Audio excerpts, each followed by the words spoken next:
Hello student, यदि आपने Uttarakhand one दरोगा का फॉर्म भरा हुआ है तथा एनटीपीसी, एसएससी या अन्य किसी स्टेट लेवल का एग्ज़ाम भरा हुआ है और उसमें से यदि साइंस आती है तो साइंस को आज हम कवर करने के लिए उसका एक चैप्टर पढ़ेंगे जो कि है सेल मतलब कोशिका। तो इस टॉपिक से जो भी क्वेश्चन बन सकते हैं मैक्सिमम 100 क्वेश्चन के लगभग इसमें हम क्वेश्चन को कवर करेंगे। तो क्वेश्चन को कवर करने से पहले आप हमारे चैनल को लाइक एंड सब्सक्राइब और शेयर भी कर दीजिए और साथ के साथ बेल आइकन दबा दीजिए ताकि हमारी और वीडियो आपको एकदम मिलती रहे। तो वीडियो को स्टार्ट करते हैं। जैसे कि पहला ही क्वेश्चन इसमें दिख रहा है, शरीर की आधारभूत और कार्यात्मक इकाई क्या है? तो इसका सही आंसर हो जाएगा कोशिका। देखिए, इसमें जो क्वेश्चन हम इस टॉपिक में जो भी हम पढ़ेंगे वो हम टॉपिक वाइज पढ़ेंगे, ठीक है। तो आज का जो हमारा टॉपिक है वो सेल है। तो सेल में जितने भी क्वेश्चन बन सकते हैं हम उसमें आज देखेंगे। कुछ तो हम क्वेश्चन के रूप में देखेंगे, कुछ नोट्स के रूप में देखेंगे, ठीक है। और आज इस सेल को पूरा कंप्लीट कर देंगे। तो स्टार्ट करते हैं अगला क्वेश्चन। 1665 में सबसे पहले कोशिका की खोज किसने की? इसका सही आंसर हो जाएगा रॉबर्ट हुक। यदि आपसे पूछा जाए 1665 में सबसे पहले कोशिका की खोज किसने की तो वो आपका आंसर हो जाएगा रॉबर्ट हुक। यदि आपसे पूछा जाए सबसे पहले जीवित कोशिका की खोज किसने की तो इसका सही आंसर हो जाएगा एंटोनी वॉन ल्यूवेनहॉक ने। तो एंटोनी वॉन ल्यूवेनहॉक ने सबसे पहले जीवित कोशिका की खोज की थी तथा रॉबर्ट हुक ने जो सबसे पहले कोशिका खोजी थी वो डेड थी, मतलब मृत थी, ठीक है। आगे चलते हैं। कोशिका के अध्ययन को क्या कहा जाता है? तो इसका सही आंसर हो जाएगा साइटोलॉजी। तो कोशिका के अध्ययन को क्या कहा जाता है? साइटोलॉजी। आगे चलते हैं। सबसे बड़ी कोशिका कौन सी है? तो अब हमें बताना है सबसे बड़ी कोशिका कौन सी है। तो वो होती है शुतुरमुर्ग, और यही जो होती है सबसे भारी भी होती है। आगे चलते हैं। सबसे छोटी कोशिका कौन सी होती है? तो सबसे छोटी कोशिका कौन सी होती है? तो ये होती है माइकोप्लाज्मा। माइकोप्लाज्मा सबसे छोटी कोशिका होती है। आगे चलते हैं। यदि आपसे पूछा जाए सबसे लंबी कोशिका कौन सी होती है तो वो होती है तंत्रिका तंत्र, जो कि 90 सेंटीमीटर तक हो सकती है। आगे चलते हैं। मानव शरीर की सबसे बड़ी कोशिका कौन सी है? अब पूछ रहा है मानव शरीर की सबसे बड़ी मानव की, ठीक है। तो वो होती है अंडाणु, जो कि फीमेल में होती है। आगे चलते हैं।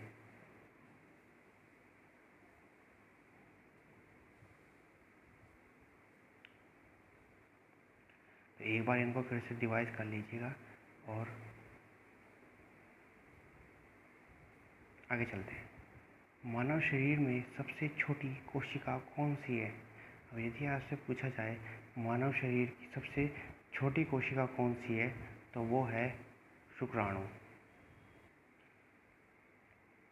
जो कि किसमें मेल में पाई जाती है, ठीक है। आगे चलते हैं।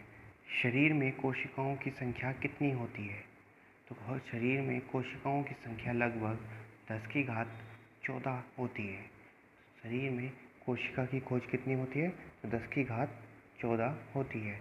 तो कोशिका के आधार पर जीव कितने प्रकार के होते हैं?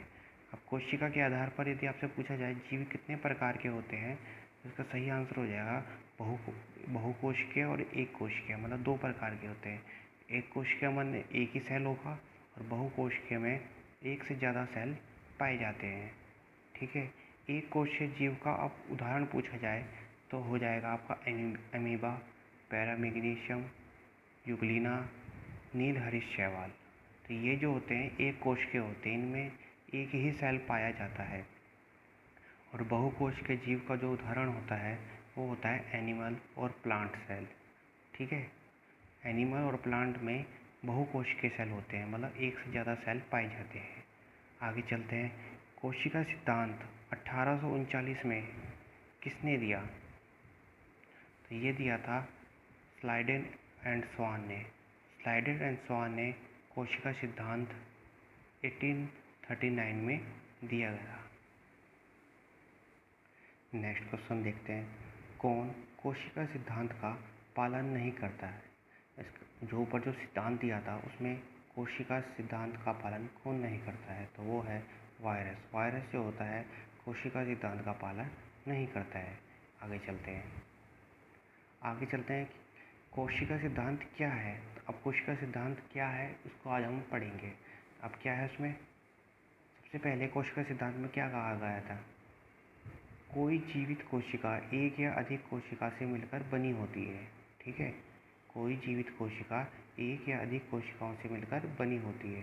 और दूसरा, किसी भी जीवित कोशिका में सभी कोशिकाएं एक दूसरे से परस्पर सहयोग से कार्य करती हैं। या ये भी कह सकता है, किसी भी जीवित कोशिका में सभी कोशिकाएं एक दूसरे के परस्पर सहयोगी सहचर होती हैं। ठीक है, नेक्स्ट देखते हैं, केंद्रक कोशिका का सबसे बड़ा अंग होता है। और क्या कहा था इसने, कोशिका सिद्धांत में केंद्रक जो होता है कोशिका का सबसे बड़ा अंग होता है। आगे चलते हैं। और चौथा क्या आता है, नई कोशिका का निर्माण पूर्ववत कोशिकाओं से होता है। नई कोशिका का निर्माण किससे होता है, कोई पुरानी सेल से होता है। आगे चलते हैं। अब कोशिका के प्रकार, कोशिका मतलब सेल कितने प्रकार के होते हैं। सबसे पहला आता है इसमें प्रोकैरियोटिक सेल, जिसे हम असीम केंद्रक सेल होते हैं। और दूसरा होता है यूकैरियोटिक सेल। तो अभी हम क्या पढ़ेंगे, पहले प्रोकैरियोटिक सेल के बारे में पूरा पढ़ लेंगे, फिर यूकैरियोटिक सेल के बारे में पढ़ते हैं। यही दो प्रकार के कोशिका के टाइप होते हैं। ठीक है, तो प्रोकैरियोटिक में क्या होता है, यह एक अविकसित कोशिका होती है। ठीक है, मतलब ये पूरी तरीके से डेवलप नहीं होती है, और इन्हीं को प्राथमिक कोशिका भी कहते हैं। दूसरा देखते हैं इसका पॉइंट, केंद्रक व केंद्रक झिल्ली नहीं होती है इनमें केंद्रक और केंद्रक झिल्ली नहीं होती है इसमें। मोस्ट इम्पोर्टेंट पॉइंट है ये। आगे चलते हैं। और ये आकार में छोटी भी होती हैं। नेक्स्ट पॉइंट देखते हैं इसमें, इनमें कोशिका अंग नहीं होता है। इनमें कोशिका अंग नहीं होता है, ये बहुत इम्पोर्टेंट पॉइंट है ये भी। आगे चलते हैं। इनमें क्रोमोसोम की संख्या एक होती है, याद रखना। प्रोकैरियोटिक में कोशिका की संख्या, क्रोमोसोम की संख्या कितनी होती है, एक होती है। आगे चलते हैं। इनमें हिस्टोन प्रोटीन नहीं होता है, याद रखना। एक कोशिका और प्रोकैरियोटिक में एक हिस्टोन प्रोटीन नहीं होता है। आगे चलते हैं।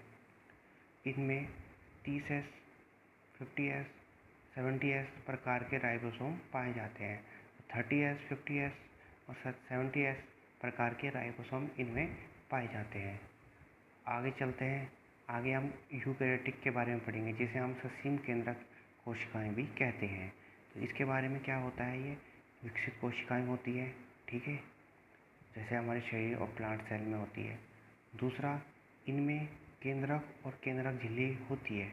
ठीक है, इनमें दोनों प्रकार की होती है, इसमें केंद्रक और केंद्रक झिल्ली होती है। आगे चलते हैं। आकार में प्रोकैरियोटिक से बड़ी होती हैं। ठीक है, आगे चलते हैं। इनमें कोशिका अंग उपस्थित होते हैं। इनमें कोशिका अंग मतलब केंद्रक, लाइसोसोम, ठीक है, इस प्रकार के माइटोकॉन्ड्रिया, ये सभी अंग होते हैं। अभी आगे चल के हम इनके बारे में पूरे अंगों को पढ़ेंगे। ठीक है, ये तो कम ही बताया मैंने। इस आगे अगला पॉइंट देखते हैं। इनमें क्रोमोसोम की संख्या एक से अधिक होती है। इनमें क्रोमोसोम की संख्या एक से अधिक होती है। अगला देखते हैं। और इनमें हिस्टोन प्रोटीन उपस्थित होता है। याद रखना, प्रोकैरियोटिक में हिस्टोन प्रोटीन नहीं होता है और इनमें यूकैरियोटिक में हिस्टोन प्रोटीन उपस्थित होता है। आगे चलते हैं। इसमें राइबोसोम जो मिलते हैं वो 40S, 60S, 70S इस प्रकार के राइबोसोम मिलते हैं। ठीक है, अब आगे चलते हैं। अब हमने पढ़ना है एनिमल सेल और प्लांट सेल। एनिमल सेल और प्लांट सेल। तो सबसे पहले हम एनिमल सेल के बारे में पढ़ेंगे। एनिमल सेल ये कैसी आकृति के होते हैं, गोली आकृति के होते हैं। ठीक है। दूसरा, इसमें कोशिका झिल्ली होती है परंतु कोशिका भित्ति नहीं होती। कोशिका भित्ति प्लांट वाले में पढ़ेंगे, जो आगे पॉइंट पे हम पढ़ना है। सेंट्रोसोम यानी केंद्रक का हिंदी में बोलते हैं, उपस्थित होता है। जो एनिमल सेल होता है उनमें सेंट्रोसोम उपस्थित होता है। इसकी ट्रिक क्या है, सेंट, इसमें आ रहा है सेंट। सेंट कौन लगाएगा? एनिमल ही तो लगाएगा, कोई प्लांट थोड़ी ना लगाएगा। तो ये आप याद रख सकते हैं। तो सेंट जो होगा सेंट्रोसोम, वो एनिमल सेल में वो उपस्थित होता है।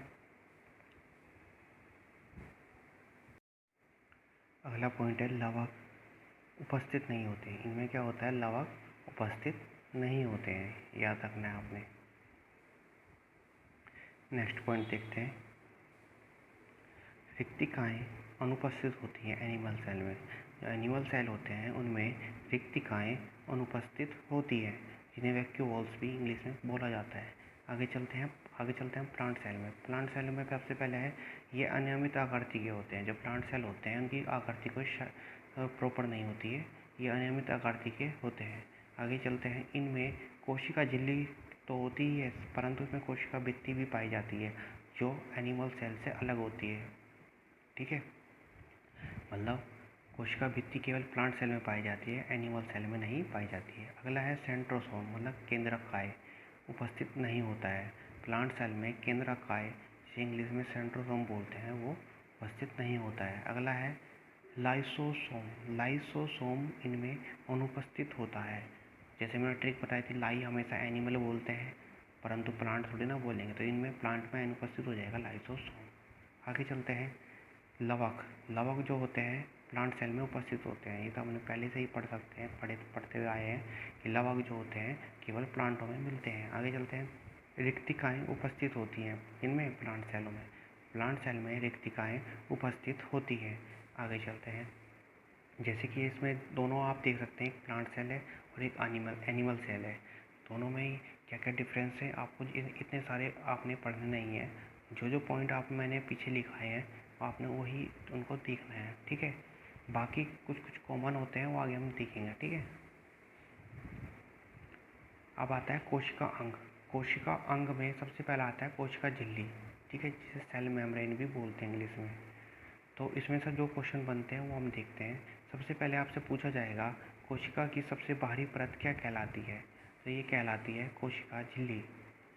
दूसरा है कोशिका झिल्ली अब किसकी बनी होती है? आपसे पूछा जाएगा कोशिका झिल्ली किसकी बनी होती है? तो ये बनी होती है प्रोटीन, वसा और लिपिड से। किससे? प्रोटीन, वसा और लिपिड से। ठीक है, और आगे चलकर आपसे पूछा जाएगा यदि ये प्रोटीन जो होता है वो किस प्रोटीन से बना होता है? तो होता है लाइपोप्रोटीन। किससे बना होता है? लाइपोप्रोटीन। और यदि आपसे लिपिड पूछा जाए तो वो हो जाता है फास्फोलिपिड। ठीक है, तो कोशिका झिल्ली किसकी बनी होती है? लाइपोप्रोटीन, वसा और लिपिड। लिपिड पूछा जाए तो कौन सा? तो वो होता है फॉस्फोलिपिड। ठीक है, इसको याद रखना है। आगे चलते हैं। कोशिका झिल्ली की प्रकृति कैसी होती है? तो कोशिका झिल्ली जो प्रकृति की होती है वो कैसी होती है? वो अर्धपरिगामी होती है। ठीक है, मतलब अपने से अंदर से ही क्या, जैसे कपड़ा होता है ना, अपने अंदर से क्या निकाल देता है, ये जल या अन्य पदार्थ को आदान प्रदान कर देता है, वैसे ही होती है ये भी। ठीक है, आगे चलते हैं। कोशिका झिल्ली का कार्य क्या है? ठीक है, तो हमें क्या बताना है, कोशिका झिल्ली का क्या कार्य है? तो ये क्या काम करती है? दोनों कोशिकाओं को अलग अलग करती है। ठीक है, ये दो कोशिकाओं को अलग अलग करती है। आगे चलते हैं। अब आता है प्रोटोप्लाज्म। प्रोटोप्लाज्म अगला कोशिका अंग है। ठीक है, जीव द्रव जीवन का भौतिक आधार है, यह किसने कहा था? यदि इसमें क्वेश्चन पूछा जाए जीव द्रव मतलब प्रोटोप्लाज्म जीवन का भौतिक आधार है, यह किसने कहा था? तो ये कहा था हसले ने। हसले ने कहा था जीव द्रव जीवन का भौतिक आधार है। वो मोस्ट इम्पोर्टेंट क्वेश्चन है। आगे जाके आपसे पूछा जाए जीव द्रव का नाम किसने दिया, मतलब प्रोटोप्लाज्म का नाम किसने दिया? तो ये दिया था पुरकिंजे ने। किसने दिया? पुरकिंजे ने। याद रखना, मैं प्रोटोप्लाज्म को अब जीव द्रव ही बोलूँगा। ठीक है, क्योंकि या तो इंग्लिश में बोला जाए इंग्लिश हिंदी में। ठीक है, इससे लंबी वीडियो हो जाएगी, आपके लिए नुकसान होगा। जीव द्रव किस प्रकृति का होता है? अब उसमें पूछा गया है जो जीव द्रव है वो किस प्रकृति का होता है? तो ये होता है रंगीन होता है, गाढ़ा होता है और चिपचिपा होता है। ठीक है, अगला चलता है प्रोटोप्लाज्म जीव द्रव का कोशिका के अंदर घूमना क्या कहलाता है? जो जीव द्रव होता है वो कोशिका के अंदर घूमता रहता है, तो उस घूमने को क्या बोलता है? तो उसको बोलते हैं ब्राउनिंग मूवमेंट बोलते हैं। तो ब्राउनिंग मूवमेंट बोलते हैं। 1 मिनट में आपको समझा देता हूँ थोड़ा। मान लीजिए ये आपका एक सेल है, सेल के आप अंदर एक, ये आउटर पार्ट मतलब सेल मेम्ब्रेन हो गया, ये इनर पार्ट केंद्रक हो गया, ठीक है। इसमें क्या होता है, यहाँ पर द्रव होता है पूरा का पूरा, ठीक है। यहाँ पे ये पूरा क्या भरा होता है, इसमें द्रव भरा जाता है और इसमें छोटे छोटे पार्टिकल होते हैं जिसे कोशिका अंग होते हैं, जिन्हें क्या बोलते हैं, कोशिका अंग बोलते हैं, ठीक है। ये इनके साथ यही जो होते हैं इस कोशिका द्रव में तैरते रहते हैं, ठीक है। अब ये जो द्रव है कौन सा, जीव द्रव, जिस हम अंदर जो ये द्रव है जितना भी ये जीव द्रव है, वो जब तैरता है तो उसको क्या बोलते हैं, ब्राउनिंग मूवमेंट बोलते हैं। क्या बोलते हैं, ब्राउनिंग मूवमेंट बोलते हैं, ठीक है। आगे चलते हैं। जीव द्रव में सबसे अधिक क्या उपस्थित होता है। अब वो पूछ रहा है जीव द्रव में सबसे अधिक क्या उपस्थित होता है, तो वो होता है 81% जल। जीव द्रव में सबसे अधिक क्या उपस्थित होता है, जल। और यदि ये पूछ रहा है उसमें तत्व कौन सा पाया जाता है, तो वो होता है ऑक्सीजन। यदि जीव द्रव में सबसे ज़्यादा कौन सा तत्व होता है, ऑक्सीजन। यदि आपसे पूछा जाए जीव द्रव किन 2 द्रवों से मिलकर बना है, तो जीव द्रव किन 2 द्रवों से मिलकर बना है, तो वो होता है, तो इसका सही आंसर हो जाएगा न्यूक्लियोप्लास्ट और साइटोप्लास्ट। न्यूक्लियोप्लास्ट और साइटोप्लास्ट, इसके बारे में भी आपको बता देता हूँ। जैसे ही आपका केंद्रक या आपका कोई सेल है, ये बाहर वाली जो आउटर बॉडी होती है सेल मेम्ब्रेन हो गई, और जो बीच में हो गया केंद्रक। इसमें 2 प्रकार के द्रव पाए जाते हैं। एक तो बाहर होता है इसमें, जो केंद्रक से बाहर होता है, ठीक है। और एक होता है केंद्रक के अंदर। तो 2 द्रव पाए जाते हैं इसमें, एक केंद्रक के अंदर पाया जाता है और एक केंद्रक के बाहर पाया जाता है। इन दोनों द्रवों से मिलकर क्या बनता है, जीव द्रव बनता है, ठीक है। जो जीव द्रव होता है, एक तो बाहर वाला और एक अंदर वाला। तो बाहर वाले को क्या बोलते हैं, इसको साइटोप्लाज्म बोलते हैं इस वाले को, ठीक है, जो इस वाले एरिया में है।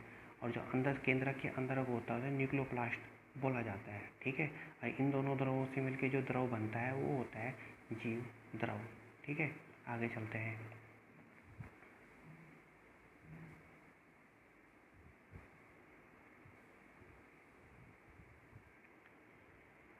कोशिका अंग, अगला है कोशिका अंग कौन सा, केंद्रक, जिसके बारे में अभी मैंने बताया।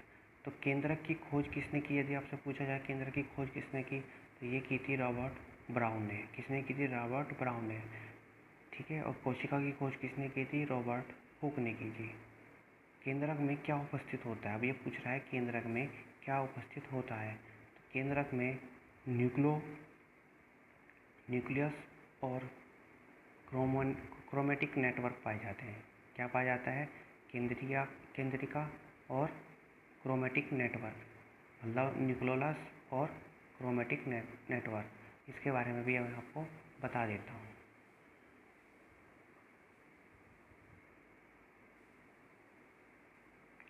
यह आपका सेल हो गया। सेल के अंदर क्या हो जाता है आपका, केंद्रक। अब केंद्रक के अंदर भी एक छोटा सा केंद्रक और होता है, जिसे हम क्या बोलते हैं, जिसको हम न्यूक्लियोलस बोलते हैं, ठीक है। अब ये न्यूक्लियोलस और केंद्रक के बीच में एक चीज़ होती है ऐसी, ठीक है, जैसे आपके आँख शेप होते हैं ना, वैसे ये होता है इसमें भी। जी लाइन मैंने बनाई है, ये कहलाती है क्रोमेटिक नेटवर्क, ठीक है। आई होप आप समझ गए होंगे। आगे चलते हैं। क्रोमेटिक नेटवर्क किससे मिलकर बना है, तो क्रोमेटिक नेटवर्क किससे मिलकर बना है, तो ये बना होता है आरएनए, डीएनए और हिस्टोन प्रोटीन से। आरएनए, डीएनए और हिस्टोन प्रोटीन से, जो मैंने अभी स्ट्रक्चर बनाई थी, ठीक है, उसमें आप देख लेना। क्रोमेटिक नेटवर्क का क्या कार्य है, क्रोमेटिक नेटवर्क का क्या कार्य होता है, तो ये कोशिका विभाजन, अभी जब हम पढ़ेंगे कोशिका जब नई कोशिका का निर्माण करती हैं तो उस समय ये सिकुड़कर क्रोमोसोम में बदल जाती है। अगला देखते हैं, केंद्रिका की खोज और नाम किसने दिया। केंद्रिका की खोज और नाम किसने दिया, खोजा जो है फोंटाना ने और नाम दिया बाउमैन ने। ये केंद्रिका की बात कर रहा है, केंद्रक की या नहीं, इस बात का आप ध्यान रख लेना। ये न्यूक्लियोलस की बात कर रहा है। न्यूक्लियोलस का जो खोज की थी वो फोंटाना ने की थी और नाम जो दिया था बाउमैन ने दिया था। आगे चलते हैं। केंद्रिका किससे बना होता है? अब वो पूछ रहा है केंद्रिका मतलब न्यूक्लियोलस किससे बना होता है? तो ये बना होता है गुणसूत्रों से। ठीक है, आगे चलते हैं। अगला है कोशिका भित्ति। कोशिका भित्ति में सबसे पहला पॉइंट क्या आता है? यह केवल प्लांट सेल में पाई जाती है।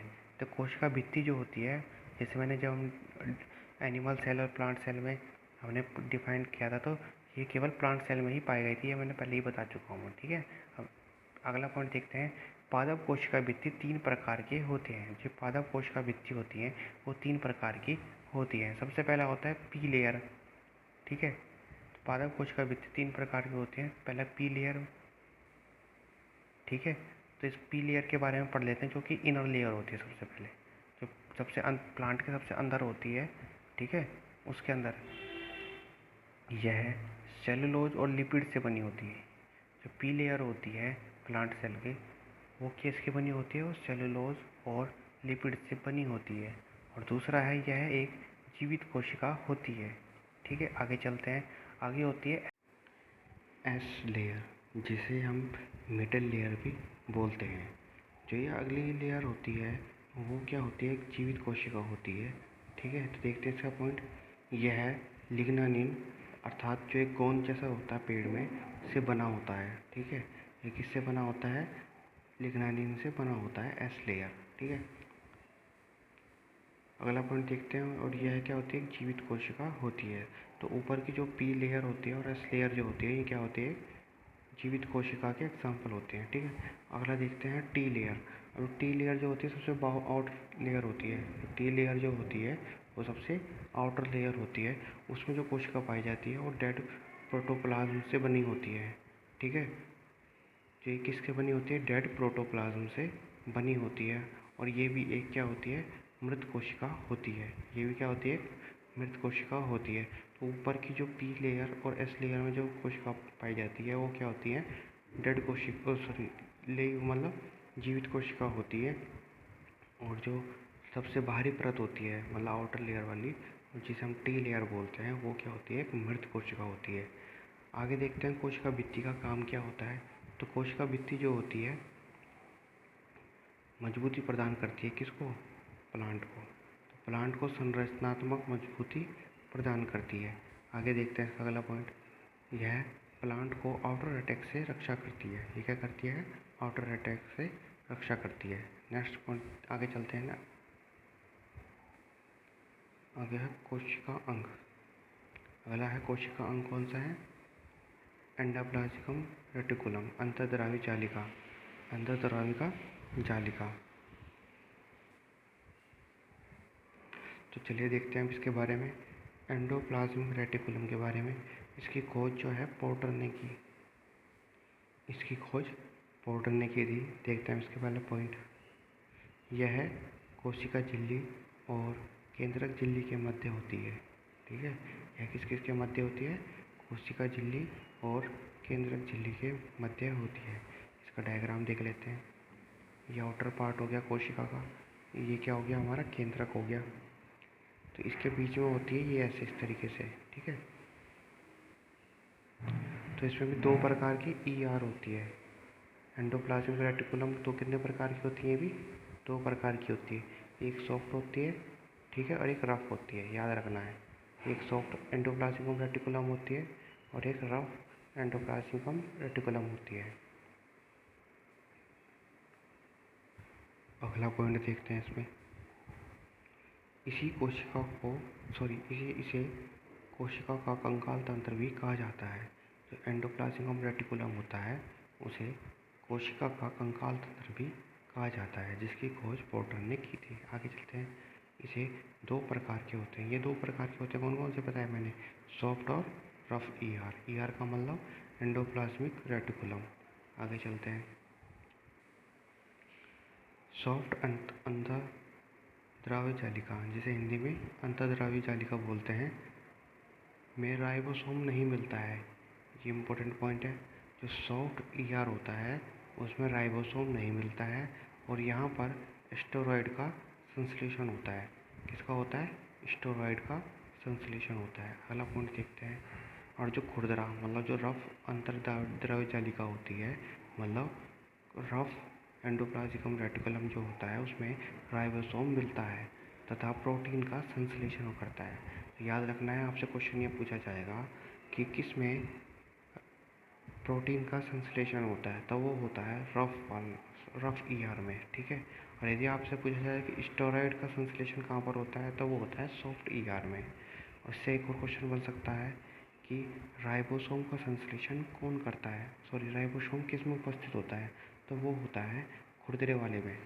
खुरदरा मतलब खुरदरा अंतर्द्रव्य जालिका में, परंतु सॉफ्ट में यह नहीं मिलता है, इस बात का ध्यान रखना है। अगला कोशिका अंग है गोल्गी बॉडी। अब गोल्गी बॉडी में क्या पॉइंट पॉइंट है देखते हैं। इसकी खोज किसने की?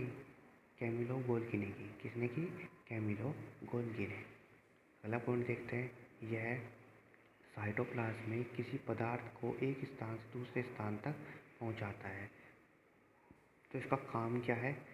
यह पदार्थ को एक स्थान से दूसरे स्थान तक पहुंचाता है, इसीलिए इसे ट्रैफिक पुलिस ऑफ सेल भी कहा जाता है। इसीलिए इसे ट्रैफिक पुलिस ऑफ सेल भी कहा जाता है, कोशिका का ट्रैफिक ऑफ पुलिस, ठीक है। आगे चलते हैं। अगला कोशिका अंग है राइबोसोम, ठीक है। ये जितने भी हम पढ़ रहे हैं ये भी कोशिका अंग पढ़ रहे हैं, मतलब एक कोशिका के अंदर क्या क्या होते हैं। देखते हैं इसका पहला पॉइंट। इसकी खोज पैलेडे ने की थी। तो इसकी खोज किसने की थी? पैलेडे ने की थी। और यह आरएनए और प्रोटीन से बना होता है। यह राइबोसोम किससे बना होता है? आरएनए और प्रोटीन से बना होता है। अगला पॉइंट देखते हैं।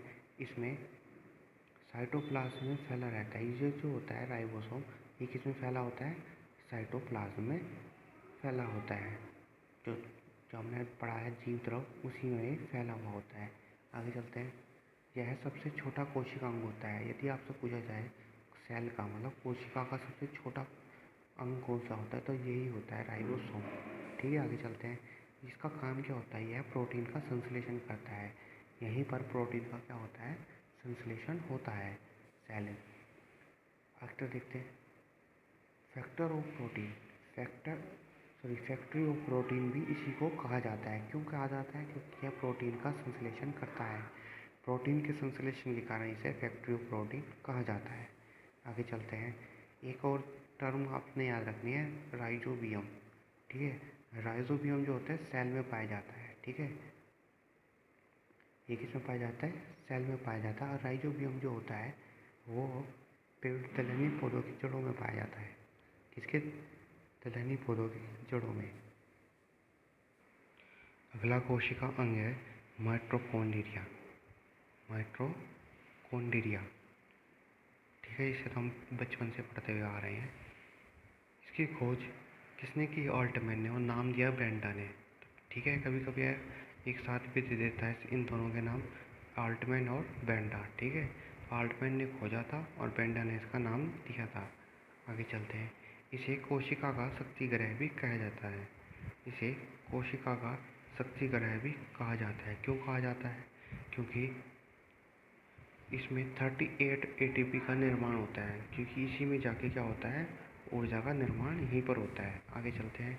यह सेलुलर रेस्पिरेशन करता है। ये क्या करता है? सेलुलर रेस्पिरेशन करता है। आगे चलते हैं। अब देखिए एक केमिकल रिएक्शन होती है, इसमें क्या होता है? जो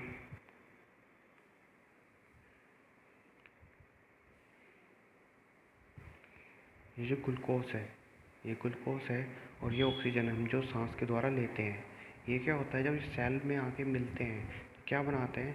6CO2 और 6H2O बनाते हैं। और साथ के साथ 30 ATP, यही ऊर्जा होती है जो हमें किसी काम को करने के लिए या दिन भर हमें जो एनर्जी चाहिए होती है, जो वो यही यूज करते हैं हम इसको, ठीक है। वो हम इसी को यूज करते हैं, ठीक। तो ये 38 ATP यहीं पर प्रोड्यूस होती है। कैसे?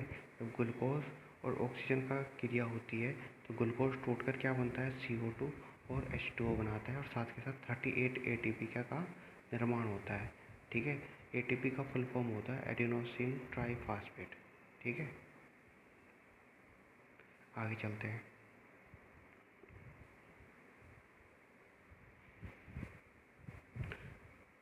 यह प्रक्रिया 2 चरणों में होती है, याद रखना।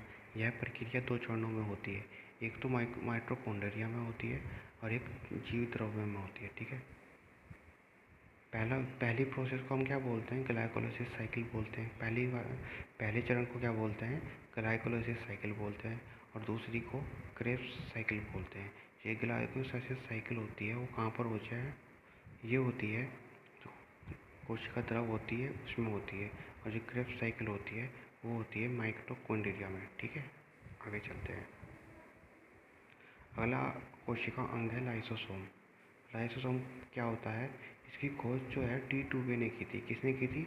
आपसे पूछा जाए इसके लाइसोसोम की खोज किसने की, तो आपका आंसर होना चाहिए टी टूबे। आगे चलते हैं। यह केवल जंतु कोशिका में मिलता है, याद रखना है। यह किसमें मिलता है? जंतु कोशिका में मिलता है। अगला पॉइंट है, इसमें हाइड्रोलिटिक एंजाइम पाए जाते हैं, याद रखना। यदि आपसे पूछा जाए किस कोशिका किस अंग में हाइड्रोलिटिक एंजाइम पाया जाता है, तो वो पाया जाता है लाइसोसोम में। आगे चलते हैं। इसका काम क्या होता है? इसका यह पुरानी सेल को नष्ट कर देता है। ठीक है, ये क्या करता है?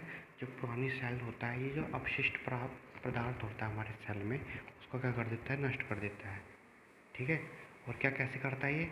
उसके साथ मिलकर ये खुद को ब्लास्ट कर देता है। ब्लास्ट का मतलब ऐसा नहीं कि पूरा आदमी उड़ जाए। ब्लास्ट का मतलब सेल के अंदर एक छोटा सा विस्फोट होता है या उसको डेड कर देता है, ऐसे इस तरीके का विस्फोट होता है। ठीक है, इसीलिए इसको क्या बोलते हैं? इसीलिए कोशिका की आत्महत्या की थैली भी कहा जाता है। ठीक है, इसीलिए इसे कोशिका की आत्महत्या की थैली भी कहा जाता है। इसीलिए आपसे यदि कोई क्वेश्चन आए कि कोशिका की आत्महत्या की थैली किसको कहा जाता है, तो वो होता है लाइसोसोम के। किसको बोलते हैं? लाइसोसोम को। अगला देखते हैं। अगला कोशिका अंग है सेंट्रोसोम। तो सेंट्रोसोम में क्या क्या पॉइंट बनते हैं वो हम देखते हैं। सेंट्रोसोम में क्या होता है? यह एक जीवित जंतु कोशिकाओं में पाया जाता है। यह क्या होता है? जीवित केवल जंतु कोशिकाओं में पाया जाता है। और दूसरा, इसकी खोज टी बोवेरी ने की थी।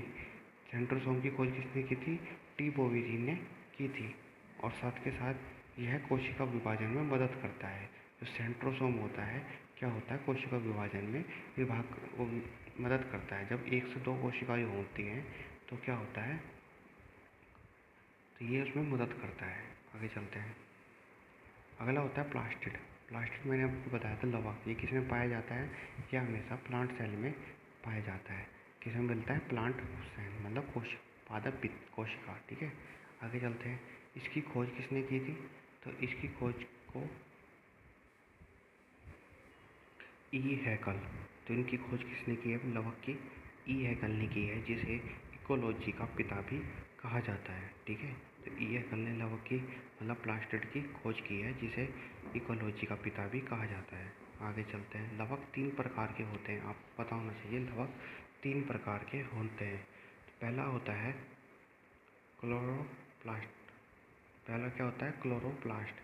अब इसकी क्या विशेषता होती है और क्या मिलता है इसमें देख लेते हैं। यह हरे रंग का होता है। ठीक है, और पत्तियों में मिलता है। किसमें मिलता है? पत्तियों में मिलता है। इसे किचन ऑफ प्लांट सेल कहा जाता है। क्लोरोप्लास्ट को क्या होता है? किचन ऑफ प्लांट सेल कहा जाता है। और इसकी खोज जो है क्लोरोप्लास्ट की, इसकी खोज जो है किसने की थी? वो सिम्फर ने की थी। जो क्लोरोप्लास्ट की खोज की थी वो किसने की थी? सिम्फर ने की थी। क्लोरोप्लास्ट में ही आपको पता होना चाहिए प्रकाश संश्लेषण की क्रिया होती है। आगे चलते हैं। अगला होता है ल्यूकोप्लास्ट। ल्यूकोप्लास्ट क्या होता है? रंगीला लवक है। ठीक है, सभी दोस्तों से सही कर लीजिएगा। ल्यूकोप्लास्ट जो होता है एक रंगहीन लवक होता है। ठीक है, और वह जो कहाँ मिलता है ल्यूकोप्लास्ट? जहाँ पर प्रकाश की कम मात्रा उपस्थित हो। ठीक है, ल्यूकोप्लास्ट वहाँ पर मिलता है जहाँ पर प्रकाश की कम मात्रा होती है। ठीक है, आगे चलते हैं। अगला होता है क्रोमोप्लास्ट। क्रोमोप्लास्ट क्या होता है? पादप के रंगीन भाग में मिलते हैं। जो पादप होते हैं उनके रंगीन भागों में मिलते हैं, जैसे फल और फूल। ठीक है, नेक्स्ट देखते हैं। अगला होता है ल्यूकोप्लास्ट के भी 3 प्रकार है। ल्यूकोप्लास्ट हमने जो पढ़ा था पीछे, ठीक है। तो इसके भी क्या होते हैं, 3 प्रकार होते हैं। तो अब देखते हैं इसके। सबसे आता है एमिलोप्लास्ट, ठीक है। यह कार्बोहाइड्रेट का संचय करता है और इसके जो एग्जाम्पल है वो आलू, चावल और केला होता है, ठीक है। ल्यूकोप्लास्ट के भी 3 प्रकार हैं। एमिलोप्लास्ट जो क्या करता है, कार्बोहाइड्रेट का संचय करता है, जैसे आलू, चावल, केला, ठीक है। आपने देखा होगा ल्यूकोप्लास्ट में हमने क्या पढ़ा था, जिसमें प्रकाश की कम मात्रा हो। अब देखिए जो आलू होता है, ठीक है, जो आलू भी क्या होता है, तो थोड़ा ऐसी जगह पर होता है जहाँ प्रकाश की कम मात्रा होती है, ठीक है। आगे चलते हैं। इलियोप्लास्ट इलियोप्लास्ट इलियोप्लास्ट में क्या होता है, यह वसा का संचय करते हैं, जैसे मूंगफली और नारियल, ठीक है। इलियोप्लास्ट में क्या होता है, ये वसा मतलब फैट का संचय करते हैं, जैसे मूंगफली और नारियल। आगे चलते हैं। तीसरा जो है प्रोटीनोप्लास्ट होता है। अगला क्या होता है, प्रोटीनोप्लास्ट होता है, जो क्या करता है, यह प्रोटीन को स्टोर करता है, जैसे दाल क्या होती है, प्रोटीन का अच्छा स्रोत होती है। आगे चलते हैं। अब हम देखते हैं सेल डिवीज़न, जो कोशिका विभाजन होता है उसके बारे में हम पढ़ेंगे। सबसे पहले कोशिका विभाजन की खोज जो है वर्चाउ ने 1855 में की थी, ठीक है। तो कोशिका विभाजन की खोज जो है किसने की थी, वर्चाउ ने की थी। अगला पॉइंट देखते हैं। कोशिका चक्र में कोशिका का बनना और उसका विभाजन होना होता है, ठीक है। यदि आपसे पूछे कि कोशिका साइकिल क्या होती है या सेल साइकिल क्या होती है, तो वो उसमें कोशिका का बनना और विभाजन होना है, इस कोशिका साइकिल या सेल चक्र कहते हैं, ठीक है। आगे चलते हैं। कोशिका विभाजन में 4 चरण होते हैं, ठीक है। तो याद रखना है आपने, कोशिका विभाजन में कितने चरण होते हैं, 4 चरण होते हैं। तो सबसे पहले होता है G1 फेस, फिर S फेस होता है और G2 फेस होता है और M फेस होता है, ठीक है। तो जो M फेस वाला है, तो यही इसी में ही जो होता है, पूर्ण रूप से क्या होता है, सेल 2 भागों में बढ़ जाता है। जबकि जो शुरू के 3 है, G1 फेस, S फेस और G2 फेस, इसमें क्या होता है, विभाजन के लिए तैयार होता है, ठीक है। और G1 फेस, S फेस और G2 फेस, जो शुरू के 3 फेस हैं, इन तीनों अवस्थाओं को क्या बोलते हैं, कोशिका की विरामावस्था कहलाती है, ठीक है। कोशिका विभाजन की क्या कहलाती है, विरामावस्था कहलाती है। क्यों? क्योंकि इसमें कोई विभाजन नहीं होता, लास्ट में जाके जो M फेस होता है उसमें विभाजन होता है, ठीक है। आगे चलते हैं। अब G1 फेस के बारे में थोड़ा पढ़ लेते हैं। G1 फेस में RNA और प्रोटीन का संश्लेषण होता है। सबसे पहले क्या होता है, G1 फेस में RNA और प्रोटीन का संश्लेषण होता है। आगे चलते हैं। अगले S फेस में क्या होता है, इसमें DNA का संश्लेषण होता है, ठीक है। अब जब सब ऊपर वाला प्रोसेस, मतलब G1 फेस जब RNA और प्रोटीन का संश्लेषण हो जाएगा, तो तब क्या होगा, S फेस स्टार्ट होगा। S फेस में क्या होता है, इसमें DNA का संश्लेषण होता है, ठीक है। और G2 फेस में फिर क्या होता है, इस अवस्था में कोशिका विभाजन के लिए तैयार हो जाती है। बताया था ना मैंने, शुरू की 3 में कोई विभाजन नहीं होता, पर ये तैयार होती रहती है विभाजन के लिए। और लास्ट आता है M फेस, जिसे हम क्या बोलते हैं, मिटोसिस फेस बोलते हैं। क्या बोलते हैं, मिटोसिस फेस। इसमें कोशिका का विभाजन पूर्ण हो जाता है, ठीक है। इसी अवस्था में कोशिका का विभाजन पूर्ण हो जाता है। इसी में हम और भी आगे 4 प्रकार के विभाजन होता है M फेस में, वो हम आगे जाके देखेंगे, ठीक है। जैसे M फेस, जिसे हम मिटोसिस फेस बोलते हैं, ठीक है। ये 2 पार्ट में होती है। ये भी क्या होती है, 2 पार्ट में होती है। सबसे पहला पार्ट होता है कैरियोकाइनेसिस। इसमें क्या होता है, कोशिका के केंद्रक का विभाजन होता है, ठीक है। जो M फेस होते हैं वो 2 पार्टों में होती है। सबसे पहला पार्ट होता है कैरियोकाइनेसिस, इसमें कोशिका के केंद्रक का विभाजन होता है, ठीक है। और दूसरा, इस कैरियोकाइनेसिस के भी 4 भाग होते हैं, ठीक है। इस कैरियोकाइनेसिस के भी 4 भाग होते हैं। क्या होता है, पहले प्रोफेस, मेटाफेस, एनाफेस और टेलोफेस। इन चारों फेसों को बहुत इंपॉर्टेंट होता है, इनको हम लास्ट में पढ़ेंगे, ठीक है। लास्ट का मतलब 1-2 स्लाइड के बाद आएगा, ठीक है, इसका नाम। तो M फेस 2 प्रकार के होता है। सबसे पहले होता है कैरियोकाइनेसिस और दूसरा क्या होता है, साइटोकाइनेसिस, ठीक है। तो एम फेज कितने प्रकार के होते हैं? कैरियोकाइनेसिस और साइटोकाइनेसिस। तो इसमें कोशिका द्रव का विभाजन हो जाता है, ठीक है। ऊपर वाले में कैरियोकाइनेसिस में क्या हो रहा था? कोशिका के केंद्रक का विभाजन हो रहा था, ठीक है। अभी मैं एग्जाम्पल बता देता हूँ।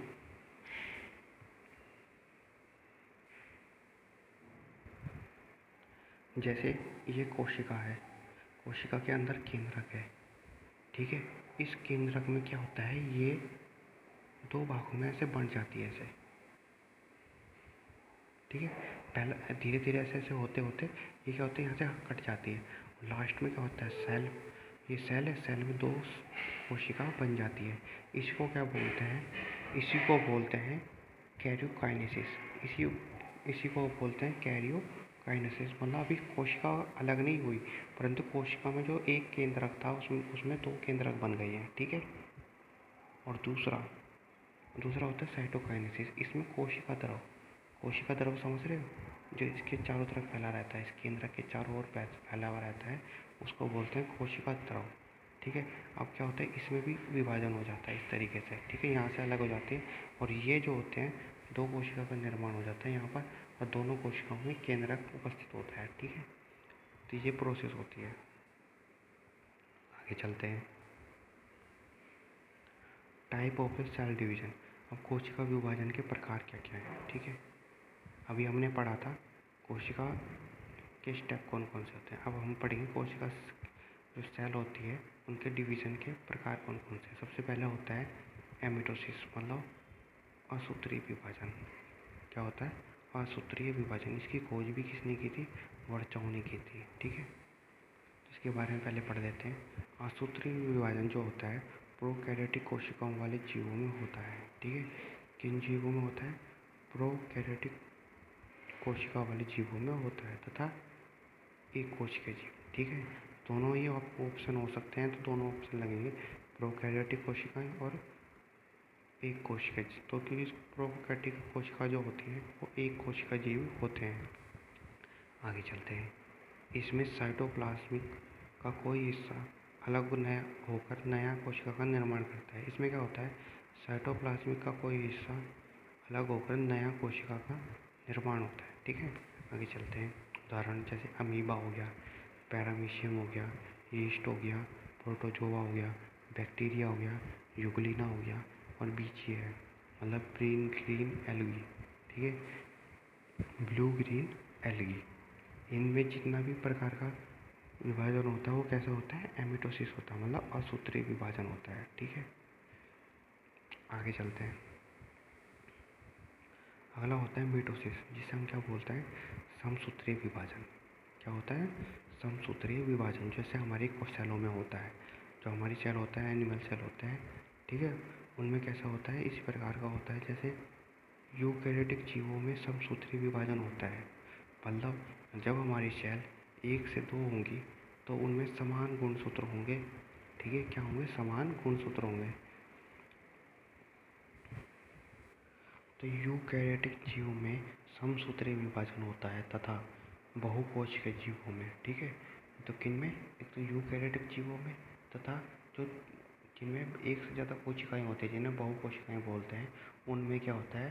समसूत्रीय विभाजन होता है। जैसे एग्जाम्पल क्या है? मानव शरीर की कोशिकाओं में जो विभाजन होता है वो मिटोसिस होता है, ठीक है। आगे चलते हैं। इनमें एक पेरेंट सेल दो डॉटर सेल का निर्माण करती है। क्या करते हैं? एक पेरेंट सेल होती है जिसके क्या होता है? 2 भाग हो जाते हैं। कितने? 2 भाग, जिसे हम क्या बोलते हैं? 2 डॉटर सेल। आगे चलते हैं। इनमें कोशिकाओं की संख्या कितनी होती है? 2n पर होती है, ठीक है। मतलब यदि एक कोशिका होगी तो एक कोशिका 2 का निर्माण करेगी। यदि 2 कोशिका होगी तो 2 दूनी 4, मतलब 4 कोशिका का निर्माण होगी। यदि 3 कोशिकाएं विभाजित होंगी तो 3 दूनी 6, मतलब 6 कोशिकाओं का निर्माण होगा। 6 कोशिका मतलब 6 डॉटर सेल का निर्माण होगा, ठीक है। इसी प्रकार से आगे बढ़ती रहती है। आगे चलते हैं। विभाजन के बाद क्रोमोसोमों की संख्या समान होती है, ठीक है। यदि हमारे सेलों में कोशिका विभाजित होती है, 1 से 2 कोशिकाएं बनती है, तो दोनों कोशिकाओं में क्रोमोसोम मतलब गुणसूत्रों की संख्या क्या हो जाती है? समान रहती है, ठीक है। आगे चलते हैं। इनमें कोई आनुवंशिक परिवर्तन नहीं होता है। जैसे कि हमारी कोई भी कोशिका ले लीजिए, उसमें जो आनुवंशिकता होगी, हमारे मतलब गुण होंगे, वो सब में समान, कोशिकाओं में समान ही होंगे, ठीक है, सभी में समान होंगे, ठीक है। आगे चलते हैं। अगला होता है मिटोसिस, मतलब अर्धसूत्रीय विभाजन। अब अर्धसूत्रीय विभाजन जो होता है वो भी हमारे ही अंदर होता है। जैसे कहाँ पर होता है, परंतु यह इस प्रकार का विभाजन सेक्स सेल अंडाणु और शुक्राणुओं में होता है, ठीक है। जैसे हम रिप्रोडक्शन करते हैं तब उस समय यह अर्धसूत्रीय विभाजन होता है, ठीक है। मतलब जब मेल फीमेल मीटिंग करते हैं तो उसमें क्या होता है, मेल के आधे सेल और फीमेल के आधा सेल क्या मिलकर बनाता है, एक जाइगोट बनाता है। तो उसी को क्या बोलते हैं, अर्धसूत्रीय विभाजन। हमारा आधा सेल और फीमेल का आधा सेल क्या बनाता है, अर्धसूत्रीय विभाजन बनाता है, ठीक है। आगे चलते हैं। इनमें क्रोमोसोम की संख्या आधी आधी होती है, ठीक है। आपको पता होना चाहिए, जब हम मीटिंग करते हैं या एनिमल मीटिंग करता है तो क्या होता है, उसमें क्रोमोसोम आधे लेडीज़ के होते हैं और आधे फीमेल के होते हैं, ठीक है। सॉरी, आधे फीमेल और आधे मेल के होते हैं। तो आधे आधे क्रोमोसोम मिलके एक जो बच्चा पैदा होता है उसमें दोनों के गुणधर्म होते हैं, फीमेल के भी होते हैं और मेल के भी होते हैं, ठीक है। आगे चलते हैं। इनमें से एक पेरेंट सेल 4 नए डॉटर सेल का निर्माण करते हैं। तो ये हमारी जो पेरेंट सेल होती हैं वो 4 नई डॉटर सेल का निर्माण होता है उससे। आगे चलते हैं। इसमें कोशिकाओं की संख्या कितनी होती है, 4n। कितनी होती है, इसमें कोशिकाओं की संख्या कितनी हो जाती है, 4n। मतलब एक कोशिकाओं से 4, 2 से 8, 3 से 12, इस तरीके से होता है। आगे चलते हैं। इसकी खोज किसने की थी, फार्मर और मोरे ने की थी, फार्मर और मोरे ने की थी। आगे चलते हैं। अगला आता है, जो हमने बताया था मिटोसिस के हम 4 फेस होते हैं, उसको अब हम पढ़ेंगे, ठीक है। तो सबसे पहला जो फेस होता है वो होता है प्रोफेस। क्या होता है, प्रोफेस। तो प्रोफेस में क्या होता है, केंद्रक तथा केंद्रिका, जिसे हमने पहले भी पढ़ा था। केंद्रिका मतलब न्यूक्लियोलस, ठीक है। क्योंकि केंद्रक के अंदर भी एक छोटा सा केंद्रक और होता है जिसे हम न्यूक्लियोलस बोलते हैं, ठीक है। तो उसकी झिल्ली क्या हो जाती है, उसमें विलुप्त हो जाती है, ठीक है। एक एग्जांपल बता देता हूँ मैं, जैसे नीचे भी दिया हुआ है पर नीचे से कम थोड़ा समझ में आएगा क्योंकि हमें पहले से यही डायग्राम मिलता हुआ है। ये कोशिका है, कोशिका के अंदर एक केंद्रक होता है, केंद्रक के अंदर भी एक छोटा सा केंद्रक और होता है जिसके हम क्या बोलते हैं, न्यूक्लियोलस बोलते हैं, जिसे हम केंद्रिका बोलते हैं, ठीक है। इसमें जो झिल्ली है और इसकी जो झिल्ली है, प्रोफेस में क्या हो जाती है, झिल्लियाँ विलुप्त हो जाती हैं, ठीक है। इस तरीके से ये विलुप्त हो जाती है। इनके बीच में क्या रहती है, इस तरीके एक ऐसे क्रोमेटिक नेटवर्क होती है।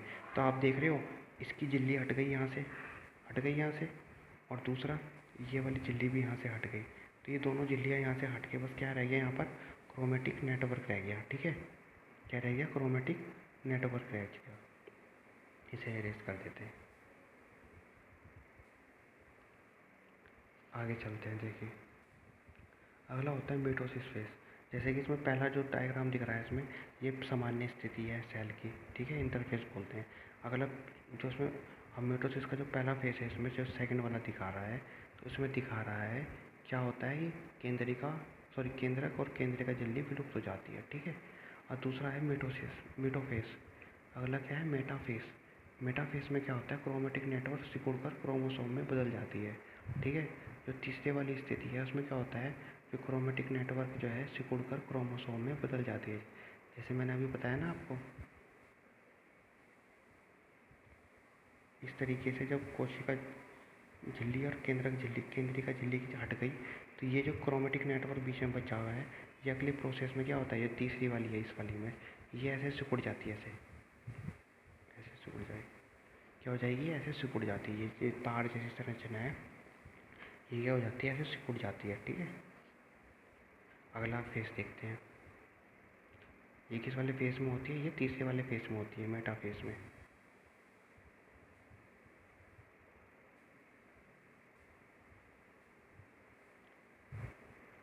और फिर इसमें 2 क्रोमोसोम का विभाजन हो जाता है, ठीक है।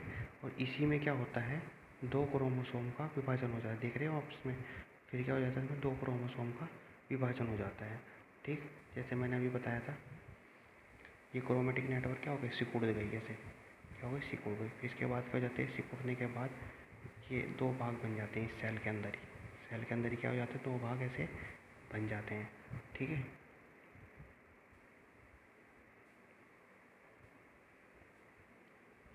आगे चलते हैं। एक बात और रखना है कि मेटोफेस होता है सबसे लंबा फेस होता है ये। 4 फेस पड़ेंगे, चारों फेस में सबसे लंबा फेस यही होता है, मेटाफेस। ठीक, और आगे चलते हैं। अगले 2 फेस और हैं, उसको भी देख लेते हैं। इसमें क्या होता है, एनाफेस। अगला जो मेटाफेस हमने देख लिया 3 तक। ठीक है, अब हमने देखना है चौथा फेस, ये वाला। ठीक है, तो इसमें क्या होता है, न्यूक्लियस का निर्माण हो जाता है। ठीक है, क्या हो जाता है, न्यूक्लियस का जो क्रोमेटिक नेटवर्क होते हैं वो पहले सिकुड़ता है, और फिर सिकुड़ने के बाद क्या होता है, तो क्रोमोसोम का निर्माण कर लेते हैं। 2 क्रोमोसोम का निर्माण कर लेते हैं, क्रोमेटिक नेटवर्क सिकुड़ने के बाद 2 क्रोमोसोम का निर्माण कर लेते हैं। ठीक है, तो अब इसके बाद क्या होता है, जो ये वाली तीसरी अवस्था है मैंने यहाँ तक पढ़ा दिया है अभी। ठीक है, अब चौथी अवस्था में देखेंगे। ठीक है, क्या देखेंगे, चौथी अवस्था में तो क्या होता है, इसमें न्यूक्लियस और न्यूक्लियस मेम्ब्रेन का निर्माण हो जाता है। इसमें क्या होता है, वापस दोबारा क्या हो जाती है, न्यूक्लियस और न्यूक्लियस मेम्ब्रेन का निर्माण हो जाता है। ठीक है, और अगली अवस्था देखते हैं, टेलोफेज। टेलोफेज में क्या होता है, इसमें साइटोप्लाज्म का विभाजन हो जाता है। इसमें क्या हो जाता है, साइटोप्लाज्म मतलब कोशिका द्रव का विभाजन हो जाता है।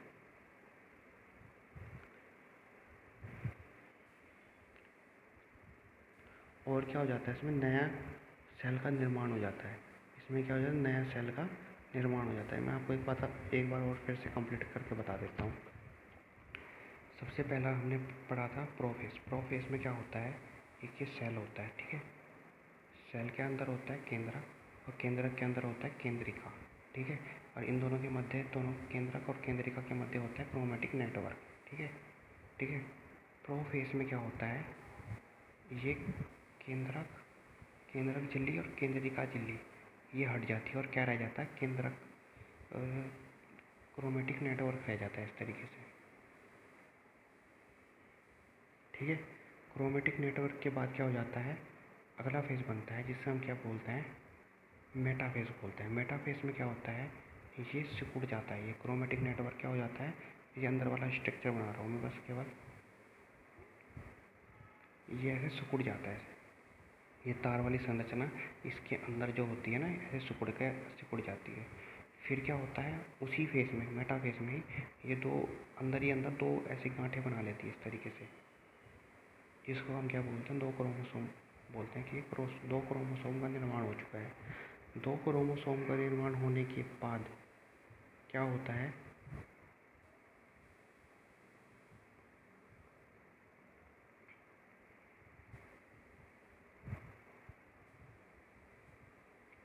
दो क्रोमोसोम का निर्माण होने के बाद क्या होता है, ये जैसे 2 क्रोमोसोम का निर्माण हो, सेल के अंदर क्या हो गया, 2 क्रोमोसोम का निर्माण हो चुका है। इसके बाद आता है क्या, इसके बाद होता है एनाफेज। ठीक है, इसके बाद क्या होता है, एनाफेज, ये तीसरी अवस्था है। तो एनाफेज में क्या होता है, फिर इसके अंदर से क्या होता है, 2 केंद्रक का निर्माण हो जाता है इस तरीके से, 2 केंद्रक का। फिर इसमें भी क्या हो जाता है, इस तरीके से 2 केंद्रक का निर्माण हो जाएगा। तो उसमें भी दोनों केंद्रकों में क्या होगा, केंद्रक झिल्ली और केंद्रिका झिल्ली, केंद्रक झिल्ली और केंद्रिका झिल्ली का निर्माण हो जाता है, सेम ऐसे ही ऐसे ही। और लास्ट में जो टेलोफेज होता है, इसमें ये तो विभाजन हो जाता है, यहाँ पर क्या हो जाता है, विभाजन हो जाता है, और 2 सेल का निर्माण हो जाता है। यहाँ से क्या हो जाता है, 2 सेल का निर्माण हो जाता है। कैसे, एक सेल ये हो जाएगा, इरेज कर देता हूँ मैं, एक सेल ये हो गया, एक सेल ये हो गया, इसमें केंद्रक हो गया, इसमें केंद्रिका हो गया, इसमें भी केंद्रक हो गया, इसमें भी केंद्रिका हो गया। ठीक है, और इसमें भी क्रोमेटिक नेटवर्क बन जाते हैं। फिर लास्ट में जाके इसमें भी क्रोमेटिक नेटवर्क बन जाते हैं। तो ये आज इसके सारा कंप्लीट हो चुका है जो सेल चैप्टर है। ठीक है, सेल चैप्टर में जितना भी क्वेश्चन बन सकते थे मैंने इसमें सारा कंप्लीट कर लिया है। आपको ये वीडियो कैसी लगी हमें कमेंट करके ज़रूर बताएं। ठीक है, thank you for watching your video, thank you.